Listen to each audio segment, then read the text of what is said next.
Então é isso aí, galera. No Tribuna do Jovem de hoje nós vamos falar sobre o complexo de inferioridade. Você que é jovem, está me assistindo do outro lado e já passou por uma situação como essa, fica ligadinho com a gente vai dar todo o apoio para você, tanto principalmente aqui, né, na área psicológica e emocional, tudo mais, e também, logicamente, com a palavra de Deus, para que você possa se levantar, sair dessa. Tem muita coisa boa aí em você, tá certo? Quem veio conversar conosco hoje é a psicóloga Simone Matias, tudo bem? Olá, gente. Boa tarde, viu? Prazer enorme, Gabriel. Obrigada. Prazer também estar contigo. Eu vou sentar aqui também para a gente bater aquele papo. Então já vamos introduzir esse assunto, doutora. Aonde que o complexo de inferioridade ele entra? Qual é o ponto que se torna um complexo? Né? A pessoa às vezes está com a autoestima baixa que fala, tá certo? É isso, né? Autoestima baixa. Mas é um dia que ela não levantou bem, aquele dia ela, né, de repente não teve sucesso em uma empreitada, alguma coisa. Ela não pode ser considerada como um complexo. Quando que chega a esse ponto? Então, na verdade, a gente detecta, né, e através de alguns sinais. É claro que tem dias que a gente pode estar, sim, mais animado, mais motivado, e outros dias não. Mas a pessoa que tem o complexo de inferioridade, existe aí uma persistência dos sintomas. Então, é aquela pessoa que sempre se sente culpada, ela acha que ela tem culpa pelas coisas. É aquela pessoa que acha que não vai conseguir, que não vai dar conta, que tudo que ela faz é inferior ao que as outras pessoas fazem. Pode, inclusive, levar à depressão. Então, é a persistência dos sinais que mostra que essa pessoa, então, tem um complexo de inferioridade. Coisa séria, hein, Carol? Com certeza. E, doutora, gostaria que a senhora explicasse para a gente, assim, como diferenciar, né, o problema da baixa autoestima com o complexo de inferioridade. Porque aonde que eles conseguem assim, se distinguir? Porque às vezes a gente acha que é a mesma coisa, né, mas talvez não é. Uma coisa influencia na outra sim ou não e como, né? Então, por favor, explica para a gente qual que é a diferença da baixa autoestima e desse complexo. Olha, na verdade, a gente poderia dizer que a baixa estima está dentro do complexo de inferioridade. Porque o que é o complexo de inferioridade? É quando a pessoa ela tem aquele sentimento de que ela é menor do que o outro. Então, ela vai ver sempre o outro numa dimensão maior, tá? E isso faz com que ela tenha uma baixa estima. A partir do momento que ela se vê inferior, menor, a gente pode considerar como uma baixa estima. Então, é algo que está dentro desse complexo. Então, pode desenvolver, né? Se eu tenho autoestima baixa, eu posso vir a ter esse complexo de forma que fique mais externizado. Sim, às vezes a pessoa ela já tem uma baixa estima, às vezes por algo que ela viveu, ou às vezes até por uma característica nela que ela não gosta. E aí ela passa por uma situação traumática, por exemplo, situações que podem potencializar um complexo de inferioridade.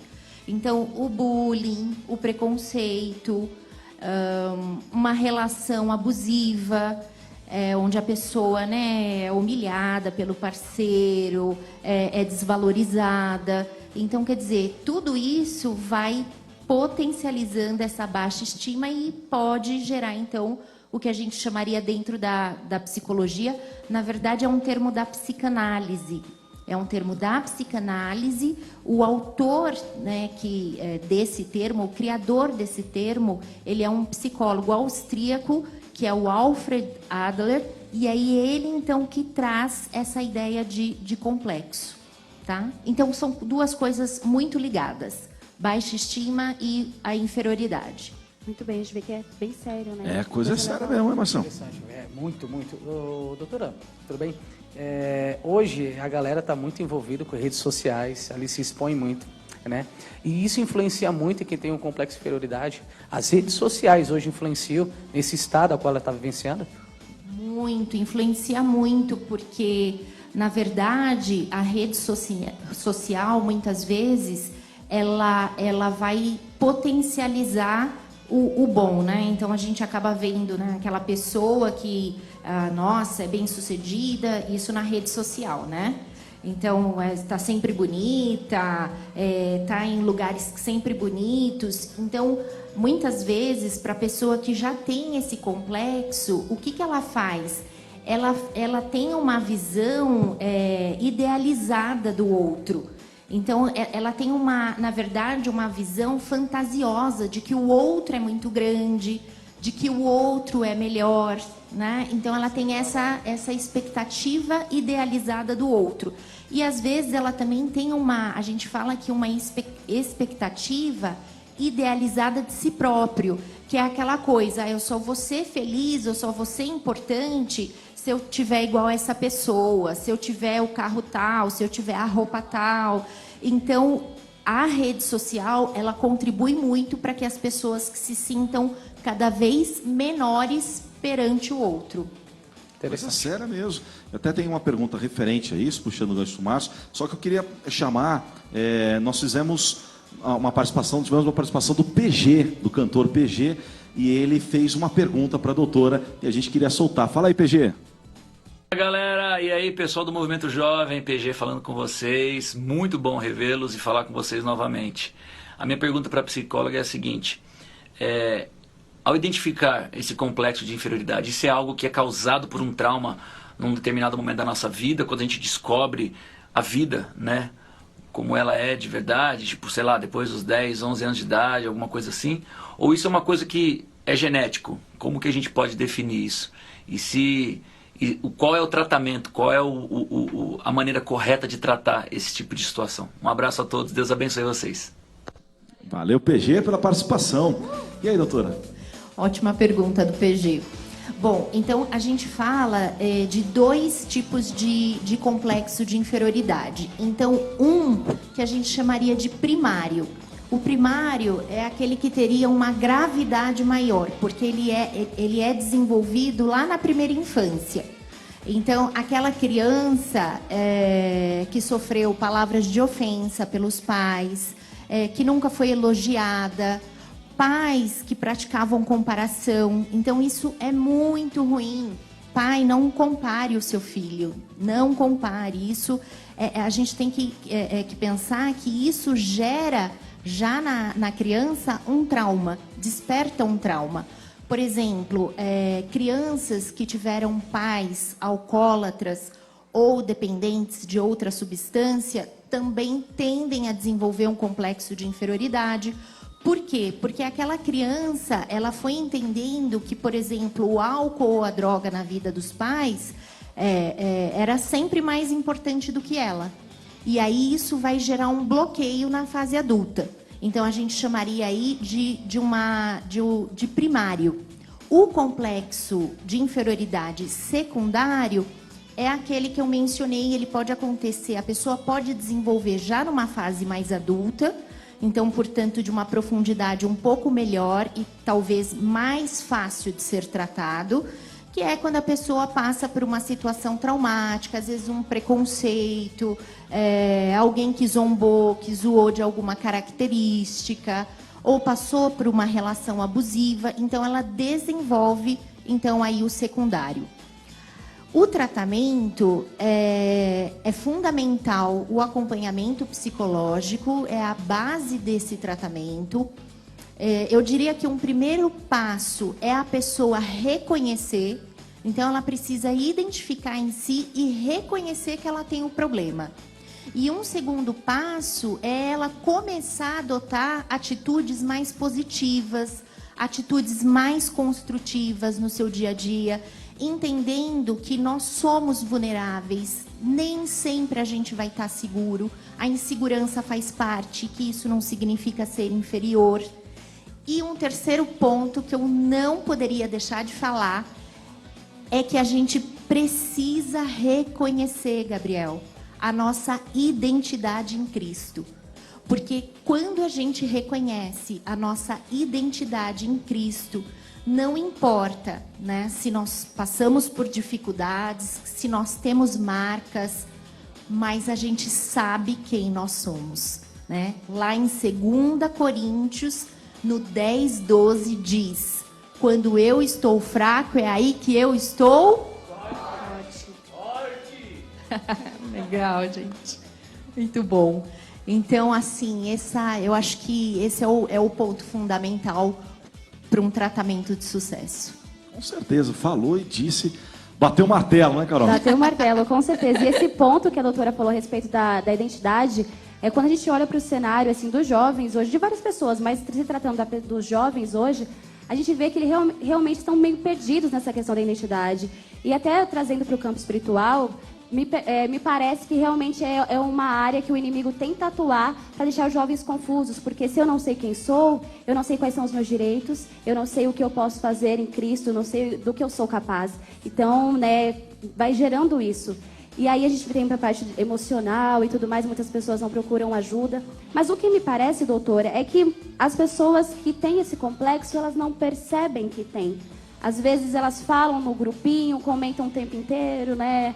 Ou não conseguem se desprender do passado. Eu gostaria que a senhora aconselhasse essa pessoa que vive constantemente, né, se diminuindo, falando de si mesmo, sempre ali como se fosse o menor, não consegue abandonar o passado, porque eu vim de uma família difícil e tal, hoje está até melhor, mas parece que não reconhece isso. O que a senhora diria para essa pessoa?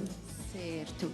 Olha, tem algumas coisas que são importantes a gente cultivar na nossa vida para que a gente se desprenda deste complexo. Então, uma delas é a autenticidade. Porque a partir do momento que eu reconheço quem eu sou, eu paro de olhar para a opinião do outro. Eu paro de me comparar com o outro. Então, cultivar a autenticidade é fundamental. Outra coisa, cultivar a autocompaixão. Né? É aquela paixão por si, reconhecer que nós somos limitados, que às vezes nós erramos, às vezes nós acertamos. Então, quando a gente faz isso, o que a gente deixa de lado? O perfeccionismo. Que é aquela coisa, eu tenho que acertar sempre. Então, cultivar a autenticidade, cultivar a autocompaixão, cultivar a gratidão e a alegria é outra coisa que é fundamental para que a gente se torne pessoas plenas. Por quê? Porque aí eu passo a ser grato tanto pelas coisas boas como pelas coisas ruins. Como nós falamos, dias bons, dias maus. E a outra coisa é a fé. Cultivar a fé. Porque aí a gente passa a não ter medo mais da incerteza. Dentro do consultório, a gente vê pessoas que estão deprimidas porque elas não lidam bem com a incerteza. Elas querem ter o controle, né? Achando que elas podem ter certeza de tudo. Então, a fé, nesse sentido, né, nos faz descansar um pouquinho, né? voar alto e descansar. Com certeza, não é mesmo? Maravilha. Doutora, então a gente gosta de participar sempre com a plateia, a Diana, correto? Eu tinha perguntado o nome dela, eu entendi errado, chama ela de Dina. Meu Deus. Quase igual. Diana, pode fazer a pergunta. Doutora, é uma dúvida assim que eu tenho, porque antes eu já tive complexo de inferioridade quando eu era menor, e a minha mãe, ela que me ajudou, ela falou, não, sai disso, e aos poucos foi lidando, e eu fui vendo, e ela falou também que orava por mim, isso tudo Deus trabalhou. Mas assim, a minha pergunta é referente a isso, o que os pais, qual é a maneira certa que os pais devem falar com os filhos? Porque às vezes os filhos pegam e falam assim, meu pai não dá bola para mim, ou ele não me entende, e às vezes é o pai, ou até um irmão, no meu caso eu tenho irmãos menores. Como é a maneira certa que eu devo falar com eles para, de alguma forma, levantar, sem, né, diretamente, que tem a maneira certa de lidar com esse tipo de coisa? Sim, sim, perfeito. Bom, então o papel dos pais é fundamental, porque a gente viu que o complexo de inferioridade tem base lá na primeira infância. Então, uma coisa muito importante é os pais não comparar, como eu falei aqui. Então, a comparação é péssimo. Aquele pai que diz, olha, porque teu irmão vai melhor na escola, porque teu irmão não me dá trabalho. Então, o seu priminho é, né, mais quietinho, mais bonzinho, você não é. Sua então, prima já casou. Você vai vai casar quando? Fala Deus, né? Olha, que difícil. Você tá solteira até agora, já tá casada. Misericórdia. Faculdade, você tá aí. Ó. Verdade. Lascado. Só afundando a pessoa, você é louco. Acaba com a pessoa. Mas é. A pessoa começa a se sentir mesmo numa posição inferior, em que o outro é sempre maior. Então, a comparação, a crítica em excesso, né? Então o pai que vai sempre, né? Os pais que vai sempre colocar uma palavra ali de ruim, né? Que vai deixar para baixo, uma palavra de ofensa, né? Às vezes a gente escuta assim no consultório coisas que os pais dizem: ah, você é burro, né? Você não serve para nada, você não vai ser ninguém. Então palavras como essa vai, né? Originando aí o complexo de inferioridade. E eu acho que o não estar próximo também é uma atitude ruim. Então, os pais precisam o tempo todo estar próximo dessa criança, estar próximo do adolescente, né? Ouvindo ali, contemplando as suas emoções, sendo o melhor amigo, né? Então, eu acho que esses pontos aí é o que pode favorecer ou não os pais na educação da criança e no desenvolvimento da criança. Muito bem, valeu, Diana, pela sua pergunta. A Jaque, apresentadora aqui da RIT, também fez uma pergunta para a doutora. Fala, Jaque. Oi, Pastor Gabriel. Oi, galera do Movimento Jovem. Tô curtindo a folga aqui, ó, com a família. Meu pequenininho tá aqui, o meu marido tá aqui. Eu tô sabendo que hoje vocês vão falar sobre complexo de inferioridade. E já como mãe de primeira viagem, eu deixo a pergunta que é: como os pais, os amigos, as pessoas próximas e até mesmo os pastores, os líderes podem estar atentos aos jovens e perceber que é hora de ajudar? Como é possível a família e os amigos interferirem quando um jovem passa por isso? Um beijo, fica com Deus, tchau! Valeu, Jaque, bom passeio aí.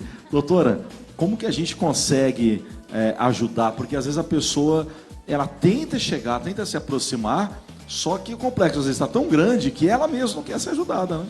Então, inclusive, uma das características também dos sinais do complexo é o afastamento social. Então, a pessoa, né, tá tão nessa posição tão para baixo que ela começa a afastar dos relacionamentos sociais. Então, eu acho que identificando os sinais, tanto a família como os amigos, os líderes, eu acho que nada melhor do que conversar, do que pontuar para essa pessoa. Olha, né, eu percebo que você tem tanto potencial, mas muitas vezes, né, trava aí diante do medo, ou parece que você está sempre se culpando, ou sempre achando que o que você faz não é tão bom como o do outro, né? O que está acontecendo? E assim, o diálogo, a conversa, né, o trazer à tona, a gente fala que por si só já é terapêutico, né? Já faz com que a pessoa se liberte, né? Às vezes de alguma coisa lá do passado, ou às vezes algum trauma mais recente. Então, o falar já é libertador. Muito bem, então não deixem de falar, não deixem de se comunicar e tentar ajudar. Eu acredito que além das dicas que a doutora está pontuando aqui, às vezes a gente fica nesse negócio de: ah, mas eu não sei o que falar, mas eu não sei como ajudar, ah, mas ela não quer ajuda. Eu acho que tudo que você fizer, bem como disse a doutora, a aproximação, acho que já é uma forma de, no mínimo, tentar ajudar. Vou resolver o problema dela? Posso não resolver, mas uma sementinha boa vai ficar plantada ali, que vai gerar algo positivo e vai contribuir para a mudança na vida dela, né, Carol? Com certeza, se é para acrescentar, né? Se você tem palavras de bênção para aquela pessoa, por que não? Se é para levantar aquela pessoa, às vezes a gente escuta tanta coisa negativa, né? Então, se você tem uma coisa boa para dizer, diga. É importante, de verdade, faz toda a diferença. E eu queria compartilhar aqui uma mensagem que o Johnny Costa, lá no Facebook, mandou pra gente. Aquele abraço, Johnny, primeiramente. E também já convidar a galera também para mandar a sua perguntinha. Eu tô de olho aqui nas redes sociais, galera. E dentro desse contexto, essa questão da comparação que a gente estava comentando há pouco, o Johnny disse assim pra gente, né, pensando num público específico. Ele falou: e a respeito das pessoas com deficiência? É mais difícil, é mais fácil delas terem complexo de inferioridade? E se sim ou não, né? Como que a gente faz esse trabalho? Pode ser que sim, pode ser que seja mais fácil por conta, muitas vezes, do preconceito, né? Então, se a pessoa tem alguma deficiência física, intelectual, mental, a gente sabe que ela é passível de sofrer preconceito. Mas tudo vai depender da maneira como a pessoa se vê. Porque tem muitas pessoas, né, que são deficientes e são mais positivas e são mais confiantes do que uma pessoa que não tem nenhuma deficiência. Realmente. A gente fala, né, que é a maneira como nós enxergamos as coisas, é a maneira como nós enxergamos o mundo, é a maneira como eu penso que vai interferir a minha emoção e o meu comportamento, né? Então, se eu penso, independente de ter uma deficiência física, que eu não sou capaz, logo eu não vou ser capaz. A emoção vai ser ruim. Então, tudo depende da forma como a pessoa se vê. Muito bem. E, doutora, se a senhora fosse listar, né, fazer uma lista assim, de coisas que nós, de fora, podemos fazer em prol dessa pessoa, né? Acho que o que a gente está mostrando aqui são, acredito que palavras de afirmação talvez entrem nessa lista, mas dê outras dicas pra gente, comente um pouco do que a gente pode dizer para essas pessoas. Olha, então eu acho que trazer para perto, conversar. A gente fala que a nossa mente, ela é muito fantasiosa. Então, muitas vezes, nós somos enganados pela nossa própria mente, né? Aquela mente que diz, eu não vou ir bem na prova, eu não vou dar conta de apresentar o trabalho, ou as pessoas não vão gostar. Então, isso por si só já cria um cenário ruim. Então, por exemplo, né, mostrar para a pessoa, né, então, como você falou, além das palavras de afirmação, mostrar fatos, porque nada melhor que fatos. Às vezes a pessoa, ela está se achando um nada, mas ela esquece de tudo que ela já fez. Olha, mas eu sei lá, sou um nada porque eu fui mal na prova. Mas e nas outras coisas? E no ministério, olha quanto ela tem frutificado, olha quanto ela tem abençoado os amigos, olha como ela honra pai e mãe. Então, trazer fatos para uma pessoa que se vê menor é o melhor caminho, porque daí você prova para ela o quanto que ela é capaz. Muito bem, é isso aí, gente. Para de focar no negativo, né? E tem outra pessoa aí que vai participar com a gente, não é mesmo? Tem, com certeza. Nós também fizemos a pergunta para o Pastorzão, que esteve conosco aqui há alguns programas atrás. Ele também deu o pitaco dele sobre esse assunto. Fala, Pastorzão!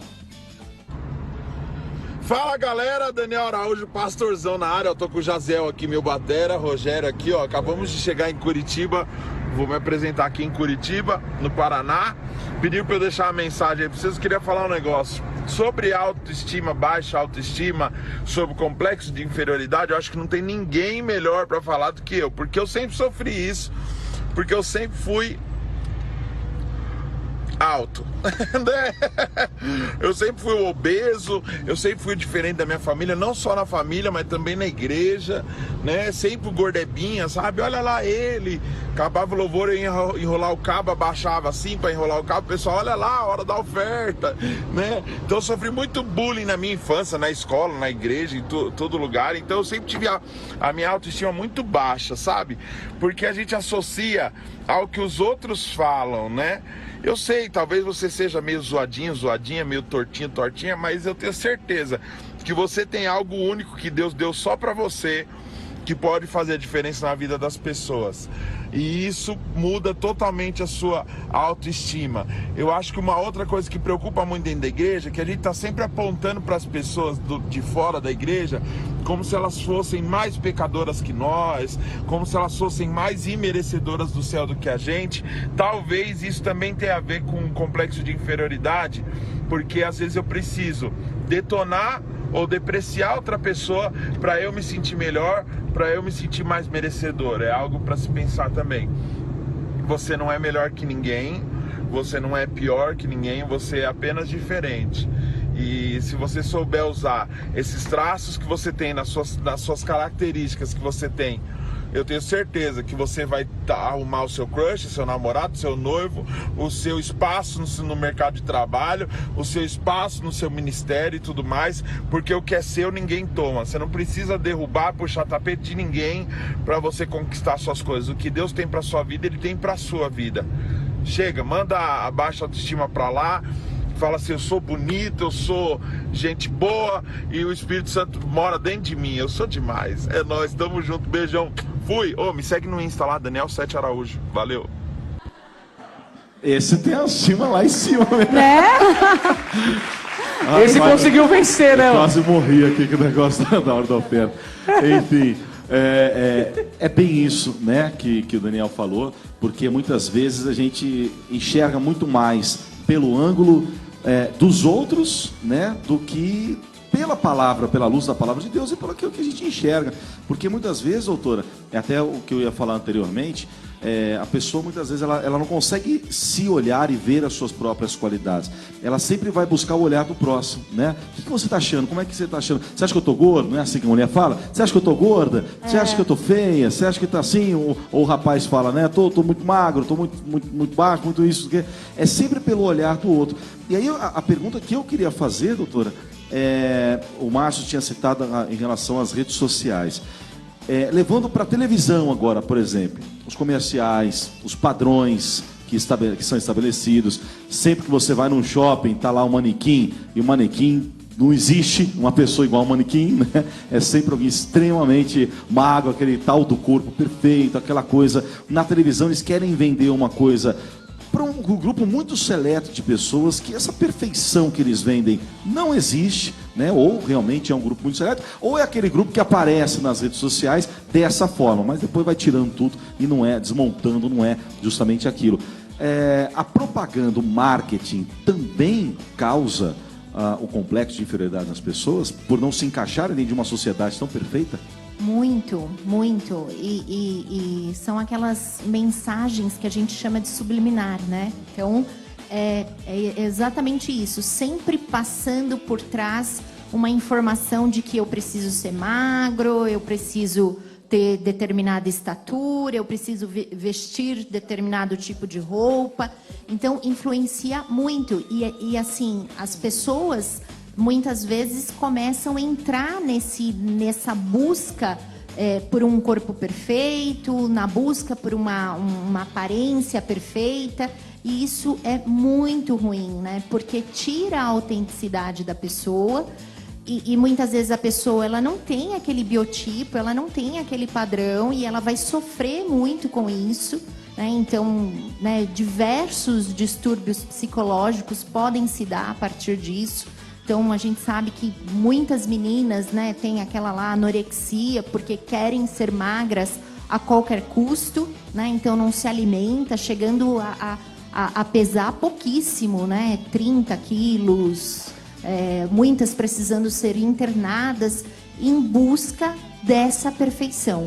Então, assim, a mídia tem um papel fortíssimo nisso, né? Então, seria importante que tivesse um equilíbrio, né? Porque pessoas magras, por exemplo, podem ser extremamente capazes e bem-sucedidas, mas pessoas gordinhas também podem ser capazes e bem-sucedidas. Com certeza, a imagem de uma perfeição inexistente, né? A senhora estava falando, estava lembrando recentemente um comercial de um jogador de futebol e uma atriz que eram até então namorados, né? Não preciso falar o nome, todo mundo sabendo quem que é, imagino. E aquele era o casal perfeito, né? E aí que caía nas roupas perfeitas, que tudo que era bonito ficava bonito neles, eles já eram o casal maravilhoso. E a gente sabe, né, que não era tudo aquilo. Hoje já nem estão mais juntos. Não estou nem, pelo amor de Deus, criticando alguma coisa, porque como qualquer outro casal termina, não dá certo e tudo mais. Mas eles tentam estereotipar, né? Pegam aquela pessoa que no momento parece ser o mais interessante, o que as pessoas estão mais seguindo na hora, coloca as suas roupas, ou que seja um produto, que seja um aparelho eletrônico, o que for, na mão delas para fazer. Você tem que ser igual a eles. Se você não for igual a eles, você não está com nada. Exato. Né? E para ser igual a eles, você precisa disso, dessa roupa, desse aparelho, daquilo, daí eles vendem, né? Exato. E outra coisa que o pastorzão falou e que é muito legal a gente se ligar, é que, às vezes, o complexo de inferioridade, ele aparece na pessoa de uma forma contrária. Então, ela não tem um complexo de inferioridade. Na verdade, ela tem um complexo de superioridade. Que ele falou um pouco disso. Então, é aquela pessoa extremamente... ela cria... É como se ela criasse um mecanismo de defesa para esconder a inferioridade dela. Então, ela passa a ser uma pessoa extremamente arrogante, onipotente. É aquela pessoa que quer sempre se aparecer mais. Então, ela julga o outro, ela entende que o outro é menor que ela. Então, quando a gente encontra alguém assim, que está se achando demais, a gente pode ficar com uma pulga atrás da orelha e perceber que no fundo, essa pessoa, o que ela tem é inferioridade. Não é segurança, é inferioridade. Muito bem. E cabe a cada um de nós ajudar essas pessoas e tirá-las desse quadro terrível, né, onde elas são postas, como a gente falou, de tantas formas, começando às vezes na infância da família, é mídia, rede social, é grupo social, e isso acaba realmente estragando a vida de muitas pessoas.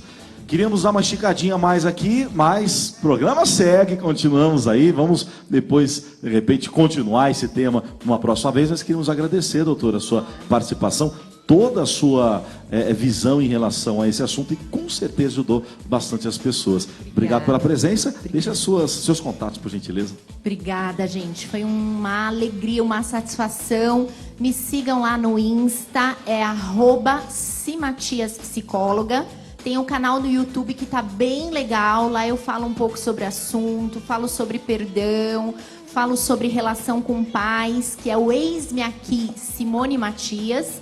E tem o celular também, tá? Pra gente se comunicar pelo WhatsApp, que é o 011 994 86 6869. Obrigada, gente. Muito bem, mais uma vez, obrigado pela sua participação. Galera, o negócio é esse, já entendeu? Guarda isso no seu coração. Olha quantas palavras tem na Bíblia Sagrada de Deus dizendo que é contigo, que está do teu lado. Não temas, não desanime, não fique temeroso diante dessa grande multidão de inimigos e tudo mais. Então não fica assim não deixe esse mal te alcançar. Saiba que em toda situação, em todo momento, Deus está com você. E se você não se sentir capaz de fazer algo, cola em Deus, segura na mão de Deus e vai, que vai dar tudo certo, tá certo?